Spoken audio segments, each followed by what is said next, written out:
Hey, how's it going, everyone? Welcome to Finance with Avron. In this video, I'm getting into one of the most interesting credit cards on the market, the Apple Card. I've been using it for a while now, and there are a few standout features that really set it apart. So in this video, I'll be sharing my top 5 pros and reasons why I personally like the Apple Card and still use it. Whether you're considering applying or just curious about what makes it unique, stick around because I've got some interesting info lined up for you. This isn't a ranking of 1 through 5, just 5 pros and reasons why I really like the Apple Card. And starting with the first one is no fees. When this card mentions no fees, it really means no fees pretty much. With the Apple Card, it basically eliminates all the traditional fees. No matter how often or how little you use the card, no annual fee, no monthly maintenance fee, anything like that. Also, there are no late fees. While other cards often charge like $25, $30, $40, $50 or more for missing a payment, Apple doesn't penalize you, though interest will still occur, and I'll get more into the interest later, which is actually kind of a pro with this card. I know that sounds weird, but I'll tell you about that in that section. But yeah, no late fees with this card. So if you catch yourself slipping or something, you mess up some calculations in your head, because sometimes I can overstep my boundaries with my calculations in my head and think, okay, I'm going to put this in my savings, this in investing, this in the Roth, but that in an individual. Okay, I got that bill to pay, and I got that. Basically, if you miss a payment with the Apple Card, you're not going to get hit with any kind of fee. They won't penalize you if you miss a payment. Now, I have slipped up once on this card and, did not pay the card on time, basically. And I was kind of surprised when I noticed there was no fee, because that's actually one thing that when I signed up for the card, I didn't realize there was no late fees for, paying late on the card. I just kind of experienced that personally one time, and I was like, oh, okay, that's nice. And then as I was doing this video, I was like, that is a normal thing. It wasn't just like a one-time thing or something. There's just no late fees on this card. So that's nice. Also, there's no foreign transaction fees. When you're traveling internationally, you won't face additional charges for using your card abroad, which is really nice. You don't have to think about that. You're abroad, you're having fun, you're on vacation, you're enjoying, you're eating good food, you're seeing great sights, you're having the vibes, all the good things going on. You don't want to think about, oh man, what about the fees? Am I going to get charged that? No. Apple Card, no foreign transaction fees. Also, no over limit fees. Even if you accidentally spend over your credit limit, you won't face penalties, which, has a peace of mind for that as well. I haven't overstepped my boundaries with my limit, so I haven't had that personally happen to me, but it is there, and it's nice knowing it's there. So yeah, the no fee structure of this card is great. No hidden fees, no annual fees, no late fees, no foreign transaction fees, no over the limit fees, no return payment fees, no setup fees, no maintenance fees, no reward redemption fees, no fees, period. As they said right there on their website, it is true, and that is what I've experienced. Unlimited daily cash back, also known as cash rewards. This is one of my favorite things about the Apple Card as well. It's not super simple, like 1% or 2% on everything, but it is straightforward. Let me break it down for you. So you get 3% daily cash on purchases from Apple, like devices or services or subscriptions, and select merchants. And these are the places right here, as you see them on the screen: Apple, as I've mentioned, Booking.com, Dwayne Reed, Mobile, T-Mobile, Uber Eats, Ace Hardware, ChargePoint, which is actually a new addition,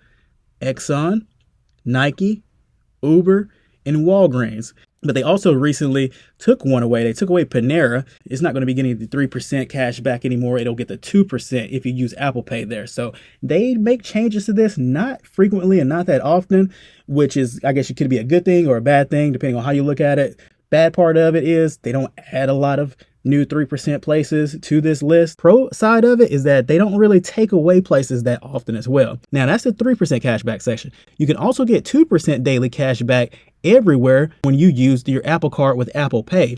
So if you're somewhere that accepts Apple Pay and you use your Apple Card that way, via your phone with the Apple Pay, then you would obtain that 2% daily cash back, which is, Apple Pay has been accepted increasingly at, stores and apps and online retailers and everything. So it's not something I see like going in the opposite direction where it's like, there's less and less places I could use Apple Pay. This is meaningless. This is pointless. It's actually the opposite. There are more and more places that are having Apple Pay as a way for you to pay for products or services. And that's the main way that I use the card, is with Apple Pay, even though the card itself looks awesome. And I'm going to get into that later. Yes, that's one of the reasons why I do like the Apple Card, and it is a pro. But yeah, I mainly use Apple Pay when I use the Apple Card. And that means I'm getting that 2% daily cash back. Now, speaking of that nice titanium card, if you buy something with that card and not Apple Pay itself, you're still going to get daily cash. It's not 3% or 2%. It's going to be 1%. So you'll get 1% daily cash back for purchases made with the physical Apple Card, which isn't, of course, as high as 2% or 3%, but it's still giving you some return. So if you're paying somewhere for something and they don't accept Apple Pay, but you still want to pay with your Apple Card, you're going to get 1% daily cash back. So yeah, that's the breakdown of the cash back: 3%, 2%, and 1%, which is nice. And that's not the only reason why I like the daily cash back feature with the Apple Card. One of the other reasons why I really like it is because it is unlimited. There's no kind of cap or limit on any kind of cash back that you can earn with the Apple Card. Unlike some other credit cards I've noticed where it's like you get the certain amount of cash back up until you spend, $600 or something, or you can earn up to $300 cash back in this category or something like that. No, with the Apple Card, no limit, no cap on the amount of cash back, daily cash that you can earn. And the other thing I like about it is that it's real cash. It's not points. It's not something you got to transfer to some other amount that you have to use as a statement credit or use as at Amazon.com or a retailer. You'd be surprised. There are certain credit cards with the daily cash back and the cash rewards that's very limited on how you can actually obtain that cash back and use that cash back. With the Apple Card, this is cash. It's going right into your Apple Cash account. Now you could transfer that amount to your external bank account if you want. I have mine where I can transfer it to an external bank account. So yeah, you can add an external bank account and transfer that cash back that you've earned to a savings account or a checking account elsewhere. Or you can open up an Apple savings account and transfer it there and earn some interest on it as well. And so those are the reasons why the daily cash rewards are definitely one of my main pros and reasons why I like the Apple Card. I like the 2% pretty much everywhere. I like the 3% at some places. And I like that it's unlimited. And I like that the daily cash is actually cash and that I can transfer it to external bank accounts. Or if you have that daily cash in your Apple Cash account, you can use it that way as well. And those are some of the reasons why the daily cash rewards with the Apple Card are one of my favorite features with this card and one of the main pros of it for me personally. And if you've been watching this video, one thing you may have noticed for sure with the Apple Card is the interface, how it looks on your app and how seamlessly it's intertwined into your iPhone. And that's one of the main pros of this card for me, is how great it looks within the app. You got real-time tracking. Transactions appear instantly in the wallet app, categorized by spending type. Food, entertainment, travel, health. It's very simple, to the point, quick, and efficient at how it shows you your transactions and the categorization of it. They actually have a color breakdown of the categories. I made a video on it and I'll link it down in the description, basically about what the colors mean on the Apple Card, because I was kind of curious about that when I got the card and started changing colors within the app. I wasn't sure what that was about. And so I did a video on it. But yeah, so there's color coded categories, which some people like and some people don't like. One thing I wish they would let you do though is change the category colors. Some customization to it may make some people like it more if they can just change the colors of like, okay, I want food to be, I don't know, burgundy or something because I eat at Chipotle a lot and that's one of their colors. Or, a certain other color, maybe because I eat at this place a lot, or just a certain other color because that person wants it to be that color. Entertainment, this color, travel, this color, something like that. That would be nice. But the fact that they do have it categorized and colorized in a certain way is very neat and does look appealing, because I've never seen that with any other credit card. You can see your spending by color and category, which is a nice way that may inform you that, hey, you're spending too much on food or spending too much on travel or something like that, because you could easily see the categories broken down each month, each year, each week, just in several ways, showing you a very much simplified, to the point, straightforward, detailed view of where you're using that Apple Card at. And so those spending trends are displayed with graphs and color-coded categories, which could help you also better manage your budget. And as I was talking about interest in the no fee section a little bit, and I hinted at this section, that's one thing I do like about this Apple Card is how they display the interest to you on the interface. The way that they show you the possible interest that you'll pay on this card is very neat. And I've never seen anything like it with any other credit card user interface. And you can see how much interest you would get charged if you paid the minimum, or if you paid less than the minimum,